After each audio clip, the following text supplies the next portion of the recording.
On macroeconomic and financial market implications of India's inclusion in the bond index.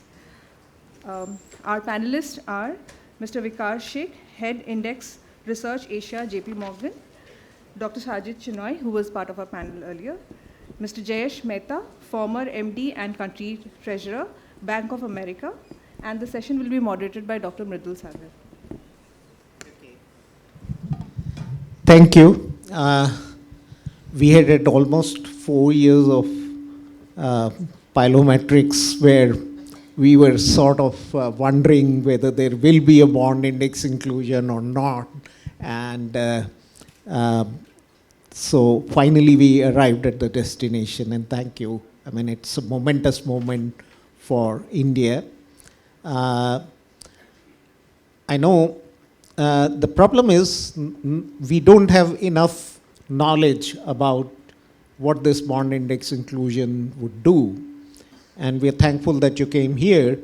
And so I would request you to first take us through the brass tacks of what the bond index inclusion is. Not inclusion, but what is the bond index first, and what is its composition. And we'll then come to what the inclusion does, and we'll open up for discussion around that, the macro financial implications. But JP Morgan is not the only one, and probably we will soon have an announcement by Bloomberg Barclays.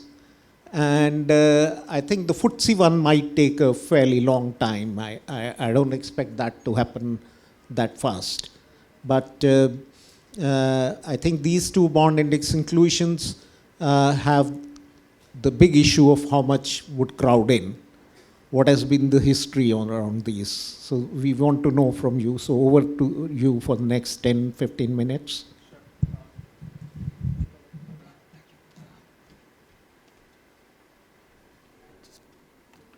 Right. Hello. Good afternoon.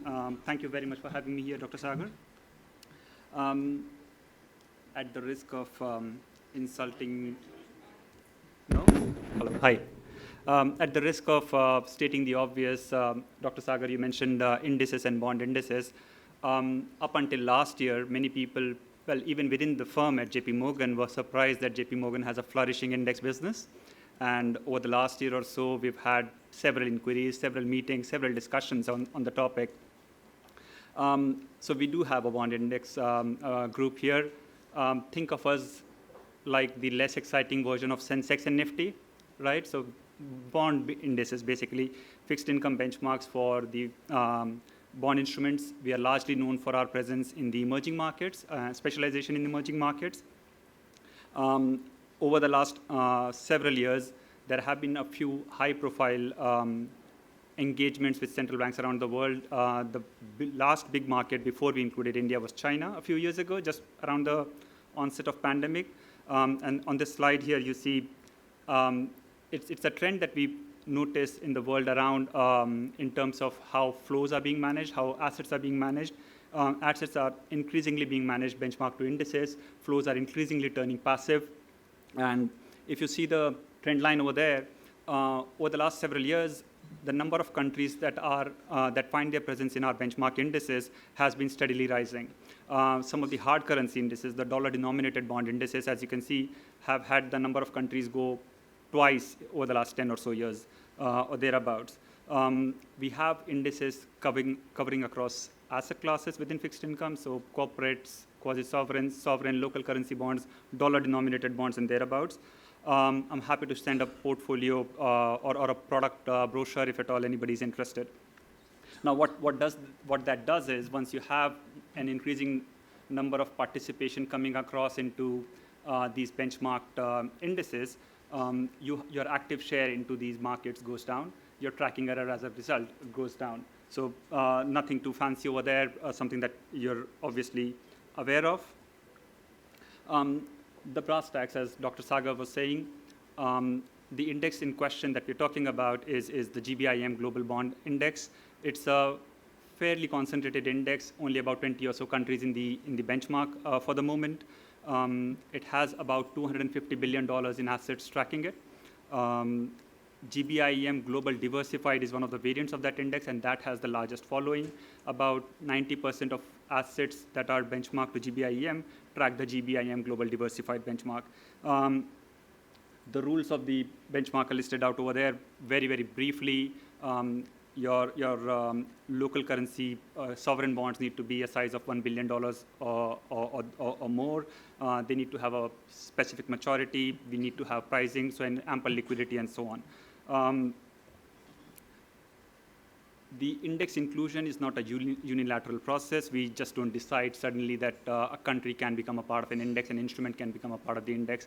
It is a very much engaging process. We reach out to clients. A lot of times clients will reach out to us saying, this country seems to be ready, we can trade these markets, why is this not a part of your benchmark? Ideally, that would be a great situation to be in. Oftentimes, some clients will come to us and ask about a particular market. Sometimes central banks would want to engage us about inclusion into these markets. So over the last several years, we have been talking to RBI about potential inclusion, what steps they could take, what are client concerns, and so on. So this very, very briefly highlights the steps that we take in terms of client engagement and the stakeholder engagement. We, every year around the summer, we reach out to clients with a proposed consultation. These could be markets that are on the radar. For example, India, that was announced last year. Before that, we had China, we had Egypt, we had Serbia that were discussed. Right now, since last year, we've also added discussions on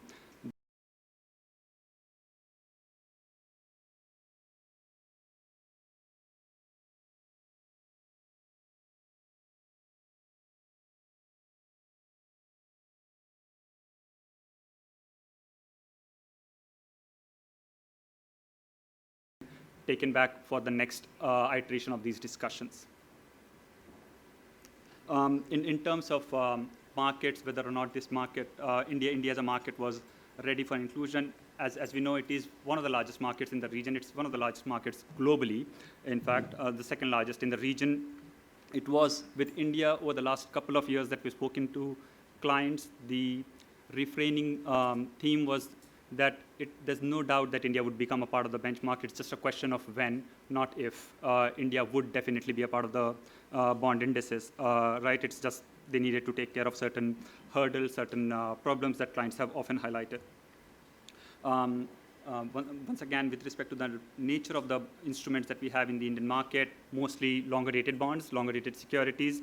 India has one of the longest-dated maturing bonds in the market, and it will be similarly reflected in the benchmark as well. So the duration of the index is likely to go a little bit higher once Indian bonds start to make their representation into the index. Once again, going back to the brass tacks, once we had these consultations with clients, over the last couple of years, the numbers thank you. The confidence rate that we have from the clients has been in the high 60s. So the year before, I think it was 60% or thereabouts. Last year, that went up to closer to 3 out of 4 investors saying, yes, India should be a part of the benchmark. Overall, that kind of gives us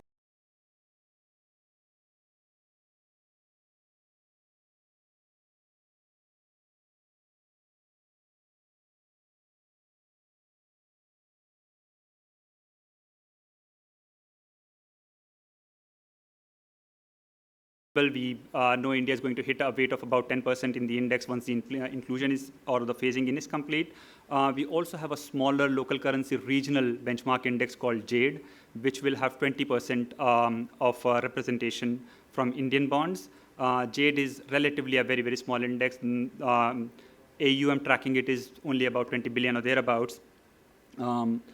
Some of the indices listed there, as Dr. Saggar was highlighting earlier as well, Bloomberg Barclays are doing their own consultation, and FTSE WGBI, which have a more rigid ratings criteria in terms of inclusion to their benchmark indices. So that may be a little distance away, I suppose. What has changed in recent years?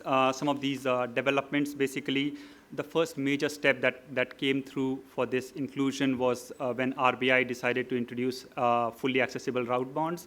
So previously, as we know, the bonds had quotas. FAR bonds did away with the quota, so foreign investors could be fully invested in these in these bonds. Then over the years, they have started to make things easier with respect to making market more accessible, extending the timings of trade matching windows, settlement cycles being made more flexible, custodians basically being allowed to post margins on behalf of their clients. A lot of these basically has facilitated clients to have greater confidence into the market, into this region, and therefore the inclusion comes through. These are some of the countries that have become a part of the index over the last several years. You'll notice Egypt that was included a few years ago and then had to be removed recently owing to limited liquidity in the FX market. We have, once again, as I was saying earlier, there are no spur-of-the-moment decisions. There are no unilateral decisions with respect to inclusion or exclusion. The one exceptional case that you'll notice on this slide is when Russia was excluded after they invaded Ukraine. Even that included a series of discussions with clients, even if they happened over a period of a few weeks. And following that, it was decided to exclude Russia from the index entirely.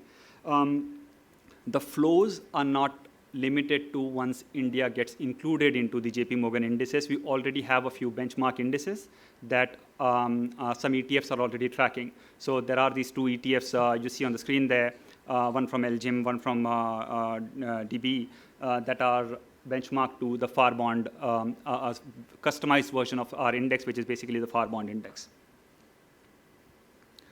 These are, for the people that are interested in the detail, these are the bonds that are eligible for inclusion at this time. This list could change, obviously, as the inclusion day nears, about 25 or so instruments at the moment. How many of these are also in the FAR list? These are all FAR bonds. These are all FAR bonds. Yes, so okay. We are not including any non-FAR instruments, once again, owing to the fully replicability aspect of it. So there are 36 securities under the FAR. So, and you have? We are not looking at the longest dated securities, and for a bond to be eligible for inclusion, we would like to have a bond to have at least 30 months of maturity, remaining maturity, okay, when it is first included.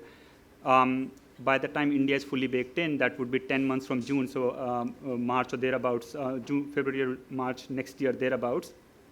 From that point of time, 30 months maturity remaining makes only 25 or so bonds eligible for inclusion. The inclusion of India, obviously, indexing is a net sum game, so you will have some of the weights being readjusted to accommodate for the 10% that India will eventually end up taking. So some of these weights will move. We haven't had a chance to update the numbers for Egypt in here. As I said, Egypt has gone down to 0. Philippines has gone down to 0, but that was already taken care of. The important numbers here. Potential inflows, the question that we have been getting incessantly since late last year. As I said, about 240, 250 billion in assets tracks the whole GBI family. At the time of this publication, it was about 240 billion thereabouts. 10% of that is around $23.6 billion. If an investor is fully benchmarked and fully replicating the benchmark, this is what you would expect. If an investor is only replicating, let's say, 60 to 80% of the benchmark, that's the flow. So those are the potential scenarios that you could look at in terms of the expected flows. Last questions sure. At this stage, I shouldn't have, but just too tempted and to have this clarity. Sure. So one is, these are entirely passive fund flows. So how much of active fund flows may also veer around these numbers? A very good question. There's no direct answer to that, unfortunately. So when we go and speak to a client, let's say you are a client and I ask you, you use GBIEM, what is your benchmark? What is your AUM to this benchmark? And you said 10 billion. I use 10 billion as my reference number. I speak to 10 other clients and they give me their number, and that sums up to this 250 or so billion dollars. Several of these, about 85, 90% of these clients are active managers. So they will always have an overweight or an underweight, depending on your positioning in the market. So the more investors that are overweight India, you would expect greater flows. The more investors that go underweight India, you would expect lesser flows relative to this number. Yeah, so how much fluctuation do we expect going overweight and underweight? I don't think they go too much overweight or underweight. So any clue on those? I mean, I'll just say. Can you hear me? I'll just say, so the couple of misconceptions. So Mridul is exactly right that at some level, because index money is more passive, you will always get some percent of that 10. Now, the reason why this money is deemed to be a little bit more stable is in the good times, to minimize tracking errors with an index, the manager will go from 10 to 12. In bad times, I'm making the number up, 10 to 12 to 13 to 15. In a bad time, you'd go from 10 to 8 to 6 as an example. But that still means the volatility around your central market weight, 10%, is invariably less than if a country is not in the index, in which case in bad times you go to 0, and in good times you go to 15. So in general, what you find is that the standard deviation of countries in the index is still volatility. These flows can still be pro-cyclical, but the bands around which they tend to oscillate are smaller than non-index bands, because at the back of your mind, while you're trying to be active, the first or second slide that Viquar showed, you also want to minimize your index error, because asset managers invariably get judged by how you did vis-a-vis an index. So,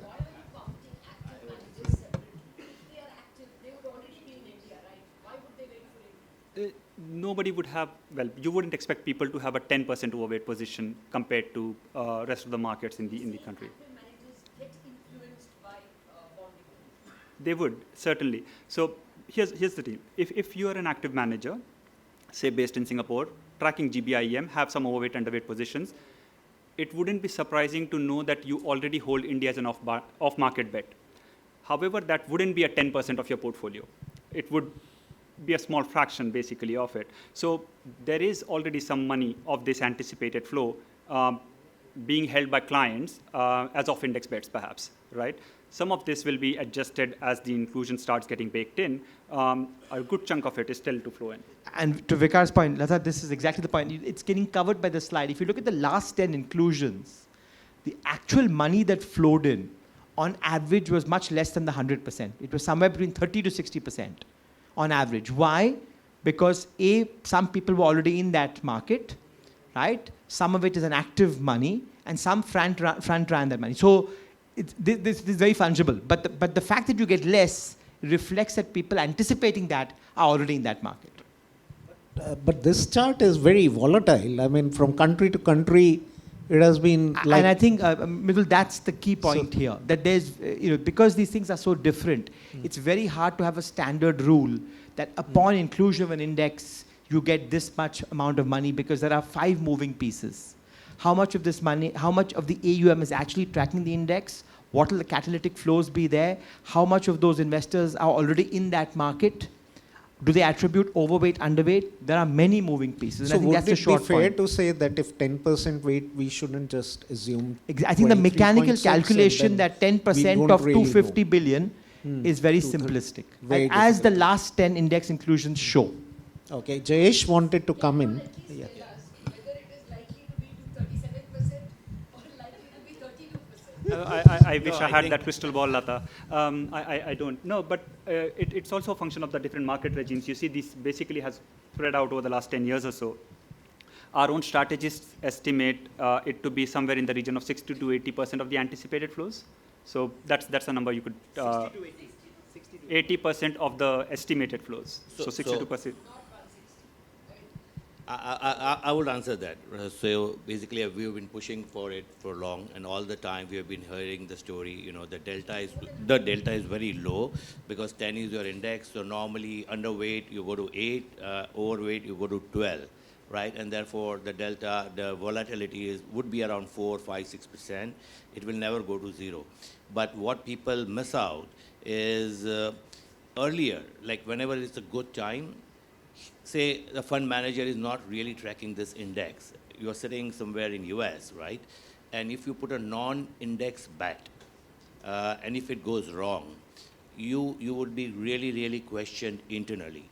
When it is part of index, right, and you have a fairly good view, so it is like, $25 billion is what it is tracking, but in a good situation, guys who are not tracking this index would also come in. So it could really, it's not 10% going to overweight, going to 12%.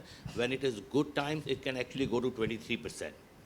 So the swing is 23 to 867, right? So the swing could be really, really wide. So that's where one has to be a little bit careful, because it's been always said that the swing would be maybe 4 to 5% once it's an index. As Sajjid said, it will never go to 0, but then it never really goes up to 10 also, because it's non-index bet. So normally people, if you really look at the debt investors right now, either they are currency traders or they are arbitrageurs who are actually investing in Indian debt.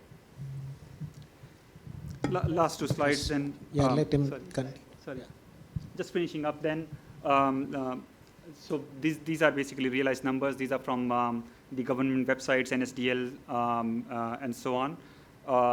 The FPI holdings have risen since the announcement, as you can see. You've seen the cumulative net FPI investment has been positive. So net negative over the last several years. Last year, the only year where it has been net positive in a way. New FPI accounts being registered, again, a positive there over the last few years. So net, a positive outcome here. This obviously leads to the conclusion that you would expect the non-resident holdings in these bonds to go up. How high they go up, however high they go up, India is still one of the lesser owned markets in terms of foreign participation, if you look at it. So still very, very low, relatively. That's about it, I think, with respect to our presentation. Thank you for this very excellent presentation.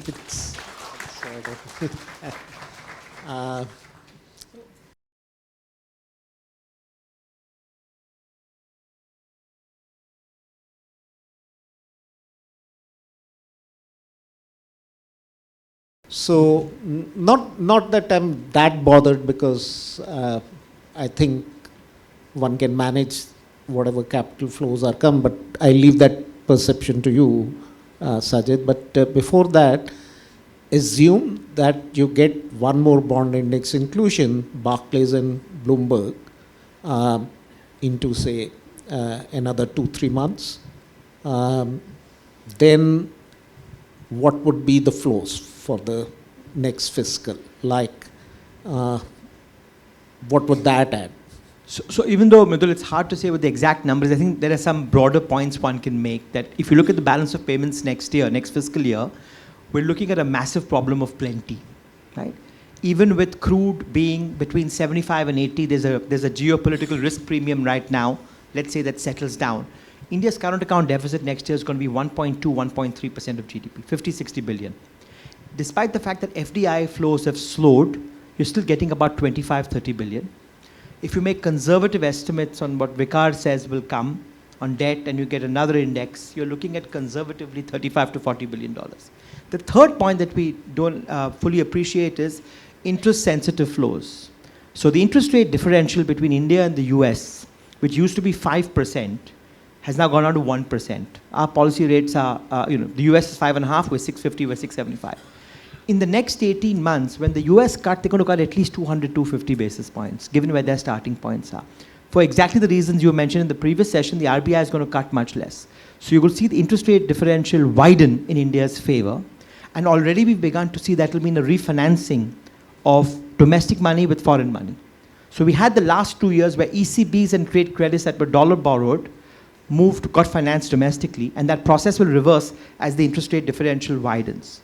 And then if you get, a perception of a strong election result, you get more equity flows. My short point is, each element of the BOP, right, equity flows, debt flows, interest-sensitive flows, are likely to push the BOP into a large surplus. The question is, what does this mean? China got almost $250 billion of bond flows in the pandemic, and the CNY dollar rate did nothing. My sense is that given past behavior, the central bank will absorb all of these flows. I think we have to always make the distinction. India's reserves, unlike the rest of Asia, are not earned reserves through current account surpluses. They are borrowed reserves in terms of current account capital flows. So for every dollar the RBI has, there's a corresponding liability in the economy which can unwind.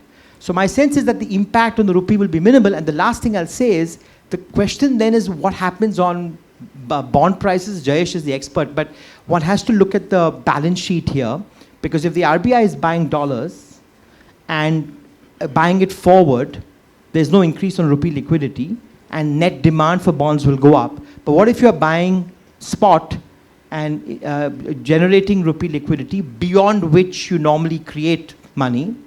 Then there may well be a situation where you have to sterilize through OMO sales, hypothetically, and so the impact on the bond market is mitigated or offset because foreigners are buying and the central bank is selling. So you've seen some bond indices where the impact is much less than thought, because this is simply a switch on the central bank's balance sheet away from NDA, net domestic assets, to net foreign assets. So I think there are many moving parts here that we'll have to carefully consider as the short point. Thank you. So your take on exchange rate appreciation, if any, or you're saying everything would be absorbed? My sense is it'll all be absorbed. We've seen the RBI target a relatively flat, broad, real effective exchange rate over the last 4 or 5 years. And Mridul, there, as an economist, I am sympathetic to that view. I think to the extent that we want to become an export powerhouse, manufacturing, right, services, at a time when the CNY may well weaken if China continues to disappoint, and every corporate that I speak to complains about Chinese dumping. Why does that this money, though passive in theory, could be active in practice? You want to buy these dollars when they come in, sell them when they go out, and prevent trend appreciation of the exchange rate from the standpoint of improving the economy's competitiveness. So the exchange rate is in equilibrium now in your view? Or? You know my view on this. If you look at the current account deficit ex oil and gold, the underlying surplus has been declining for much of the last decade. Now, there are many reasons for that decline, but I'm of the view that the rupee is by no means cheap. And therefore, it's very hard to engineer trend depreciation of the real effective exchange rate when you've got massive BOP surpluses. So at the best you can do is prevent appreciation. The last thing I'll say is what's interesting is when the dollar strengthens, the rupee always outperforms because the RBI is selling dollars, and we tend to appreciate vis-a-vis other EMs. But if the dollar is weakening and other EM currencies bounce back, the RBI is buying its dollars back and the rupee tends to depreciate. So if you're looking at dollar weakness, if over the next 12, 18 months as the Fed is cutting, this is a good chance for India on a trade-weighted basis to depreciate and gain some competitiveness. Thank you. I think we are running out of time, but I think we have settled the exchange rate issue. If you allow us, the interest rate issue. And Jayesh, basically, what's your view? The budget, for the first time, seeing gross and net market borrowing fall, and that would have already a salutary effect on the yields. And now with the bond index inclusion flows, you would crowd in even more and the yields would probably go down. Are we moving into a lower interest rate regime structurally, or you think this is just a small cycle? So a couple of things have happened, right? So we have been waiting for bond index quite a long time. But in the same time, when we finally got it included, I always had a theory like our borrowing program always required the fourth buyer. You had banks, you had insurance companies, you had provident fund, pension fund, but there was still a gap. That fourth buyer normally would have been FPI for FX arbitrage or something, or RBI will have to do the purchases. That's how the borrowing used to get over. Last 2-3 years, the local demand from pension, provident fund, insurance has grown so high that the local demand is completely absorbing the supply. Even if we had higher supply last 2 years, it was really, really absorbed pretty well. And even in this year, you know, the market was expecting the same number, but they were worried about if there is something more, they would do it, but which has not happened. So the market was very happy about it, that there's nothing more which has happened. As far as index inclusion was announced before the budget, so that's already there. what foreign flows, a lot of them you are seeing, some of them, I would say, a lot of them is actually for currency play. While right now the macroeconomic looks very good, of course, I do agree with Sajjid that there will be RBI at every concern, so maybe, on the appreciation side, you'll have a big wall or a big speed breaker from RBI at maybe even 50, 82 levels, and it will not really, all the flows, they will be absorbing it. But what we are seeing, the current flows is basically not the index tracker, is the hedge funds flows, which is actually, bullish rupee, because rupee is not depreciating, but bullish rupee. And the best way to play long INR is to buy a bond. That's the best way to actually play that. So while we think that some of them would be buying for index, but majority of them, we can see the flows where it is actually 75% of them are actually buying for the currency. And that's a good story. So while, of course, I did say that on a cautious note that delta is more, it is risky, but next 3, 4, 5 years, the way trajectory for India is, India is in a good shape, both macro-wise. We had, of course, equity flows coming in and off a little bit less. I think even on FDI, I'm not too worried, because when we are seeing numbers, we are comparing numbers. But if you really look at the current FDI, even if it is lower number, it's much better in terms of quality.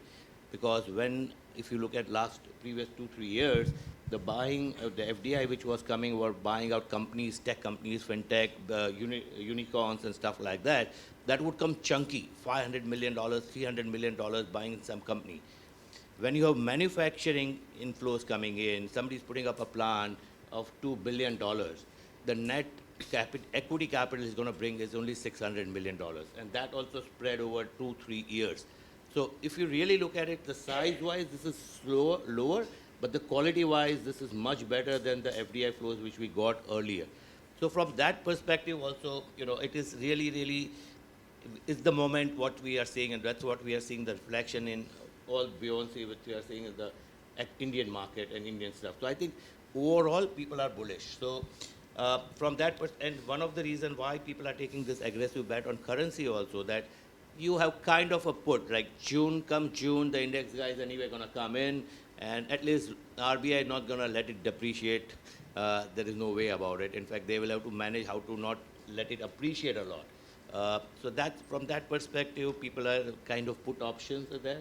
And that's where people are right now building up position. Even if you look at the interest rate per se, we have been in the range 7.10 and stuff like that, of course, after the budget announcement. I think trajectory-wise, we are going up to 680, even without a rate cut. It can, euphemism can go below that also. But I do agree, this kind of flow, we will have to see. RBI has to give some supply, otherwise we may actually go below repo rate. So from that perspective, it's not only the currency side of it, but also from a supply side of it. And of course, we don't know, but we do believe that RBI will give some supply. So it's the same thing, basically buying the dollars, and therefore liquidity being pumped in, and therefore you need to give some bonds in the market. And that would kind of, not have irrationality in terms of where the policy rate is and where 10-year is, right? So from that perspective, I would say, but yes, optimistic on the bond interest rate.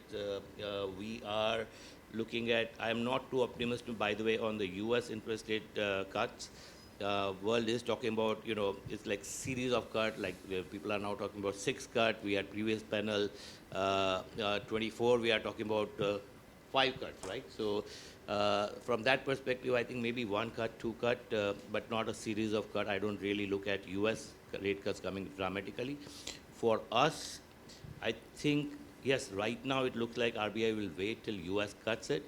But if we have more softening on the inflation, if we have little bit weakness, if little bit weakness shows on the growth side, definitely we can, definitely with so much wider real rate, we can actually afford to cut it before US cut. But looks like it will go in parallel. Thank you. And I think it's coming from someone who has over 3 decades of experience with the Indian bond market. So we have to give some credence. So below 680 is likely, and also if there are cuts, then we go below 650 for sure. So that's very interesting. So this sort of testifies that we are heading to a low interest rate regime. I think I'll end the panel here because we are already behind the clock.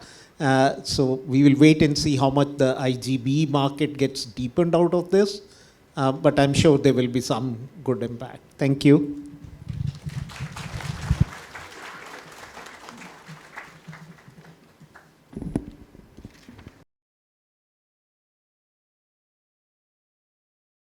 Yes.